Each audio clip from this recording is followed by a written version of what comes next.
Grâce aux informations recueillies par la caméra fixée sur le pare-brise et le radar, situé dans le bouclier avant, le régulateur de vitesse adaptatif maintient la vitesse de votre choix tout en conservant une distance de suivi idéale avec le véhicule qui vous précède. Si la distance de suivi se réduit et n'est plus suffisante, votre véhicule va alors ralentir sans action de votre part sur la pédale de frein. Dès que la distance de suivi sera de nouveau suffisante, votre véhicule reviendra à la vitesse de régulation que vous aviez définie. Pour mettre en service la fonction, appuyez d'abord sur ce bouton. La fonction est activable de 0 à 170 km/h. Ce témoin s'allume et le message Régule adaptatif ON apparaît au tableau de bord, accompagné de tirets pour signifier que le système est en attente de mémorisation d'une vitesse de régulation. Une fois la vitesse souhaitée atteinte, pressez l'un de ces contacteurs. La fonction est alors activée et la vitesse actuelle mémorisée. Elle apparaît en vert au tableau de bord, accompagnée de ce témoin. Notez que la vitesse minimum pouvant être enregistrée est 30 km/h.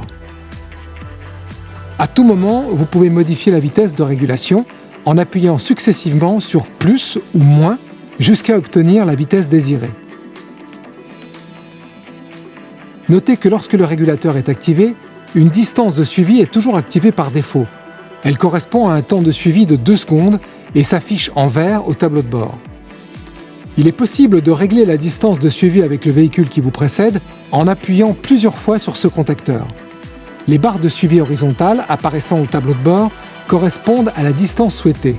Plus la barre est loin de votre véhicule, plus le temps de suivi est long. 2,4 secondes environ pour une distance longue à 1,2 secondes environ pour la distance de suivi la plus courte.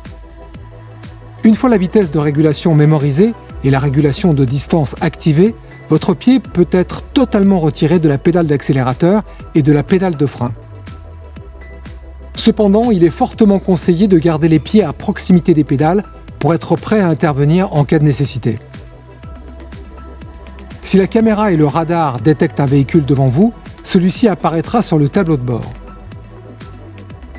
Lorsque vous vous rapprochez d'un véhicule roulant plus lentement que vous sur la même file, votre vitesse s'adapte à la sienne pour respecter la distance de suivi que vous avez sélectionnée.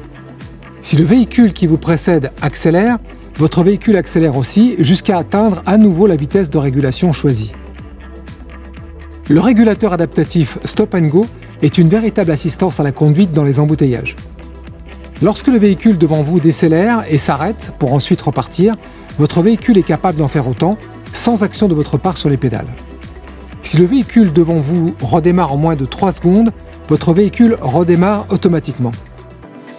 Si le redémarrage se fait entre 3 secondes et 3 minutes, une simple pression sur l'accélérateur ou sur ce bouton réactive le régulateur et son système Stop & Go. Attention, au-delà de 3 minutes, le régulateur de vitesse adaptatif sera désactivé et le frein de parking assisté s'enclenchera.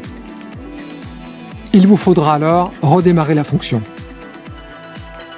Sachez toutefois que la fonction a une puissance de freinage limitée. Elle ne peut exercer de freinage d'urgence. Lorsque le véhicule détecté apparaît en jaune et qu'un bip unique retentit, le système vous signale que vous devez être vigilant et vous préparer à agir en conséquence.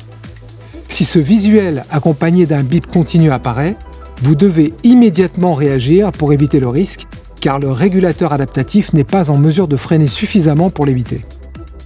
À tout moment, il vous est possible d'aller au-delà de la vitesse de régulation et d'effectuer un dépassement en agissant tout simplement sur la pédale d'accélérateur.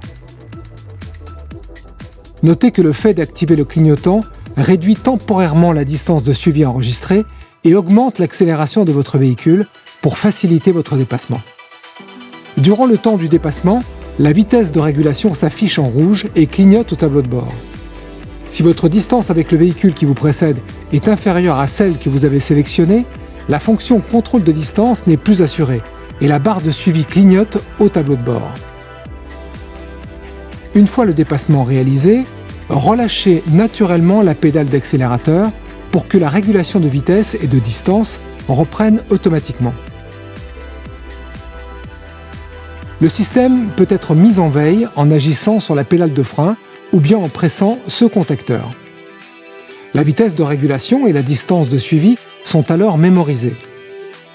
Le témoin apparaît en gris au tableau de bord, accompagné du message « Régule adaptatif déconnecté ». Pour réactiver le système, il suffit d'appuyer sur ce contacteur. Les derniers réglages enregistrés sont alors rétablis. Un appui sur ce contacteur réactive la fonction de régulation sans tenir compte de la vitesse mémorisée. C'est votre vitesse courante qui est alors prise en compte. Enfin, pour désactiver le régulateur de vitesse adaptatif, appuyez simplement sur le contacteur initial. Pour le bon fonctionnement du système, veillez à ce que la caméra et le radar ne soient pas occultés par d'éventuelles saletés, boue ou neige, par exemple. Notez que le régulateur de vitesse adaptatif est dédié à la conduite sur autoroute et voie rapide. La fonction peut être temporairement perturbée lorsque la visibilité de la route est mauvaise ou qu'elle comporte des virages en épingle. La caméra et le radar ne détectent que les véhicules roulant dans le même sens que vous. De plus, vous devez désactiver le régulateur de vitesse adaptatif si vous tractez une remorque. Enfin, gardez à l'esprit que cette fonction est une aide supplémentaire à la conduite qui ne doit pas remplacer votre vigilance de conducteur. De manière générale, adaptez toujours votre vitesse aux conditions de circulation, indépendamment des indications du système.